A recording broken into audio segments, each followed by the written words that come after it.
எவ்வளவு அழகிய தோற்றத்தில் தங்களை ஆக்கிக் கொள்ள முடியுமோ அவ்வளவு அழகிய தோற்றத்தில் மனிதர்களுக்கு முன்னால் அல்லாஹுடைய தூதர் தங்களை ஆக்கிக் கொள்வார்கள். ஆடை அலங்கரிப்பதை அல்லாஹுடைய தூதர் ஒருபோதும் விளக்கியதில்லை தன்னை நபி என்பதால்.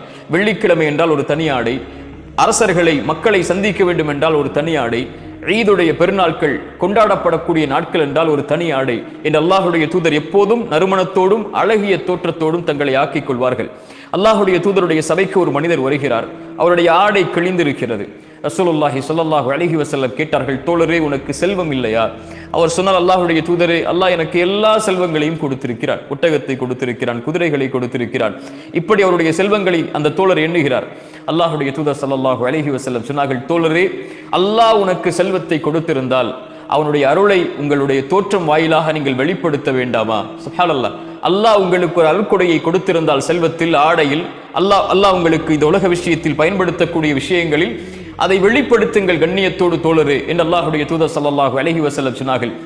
அல்லாஹ்வுடைய தூதர் மேலும் சொன்னார்கள், அல்லாஹ் நேசிக்கிறான், அல்லாஹ் விரும்புகிறான் அல்லாஹுடைய அருட்கொடைகளை வெளிப்படுத்தக்கூடிய மக்களை. வ அம்மா பிநிஅமதி ரப்பிக ஃபஹத்திஸ்.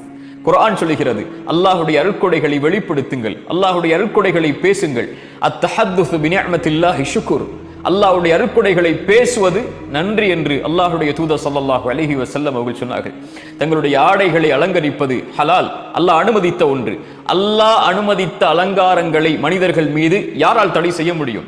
ஒருவர் தன்னுடைய ஆடையை அலங்கரித்துக் கொள்வதோ, தன்னுடைய செருப்பை அலங்கரித்துக் கொள்வதோ, தன்னுடைய வாகனத்தை அலங்கரித்துக் கொள்வதோ, தன்னுடைய வீட்டை அலங்கரித்துக் கொள்வதோ இஸ்ராஃப் இல்லாமல், வீண் விரயம் இல்லாமல், கண்ணியமான முறையில் நன்றி செலுத்தக்கூடிய தன்மையில் செய்தால் அல்லாஹ் ரப்புல் ஆலமீன் அவரை நேசிக்கிறார்.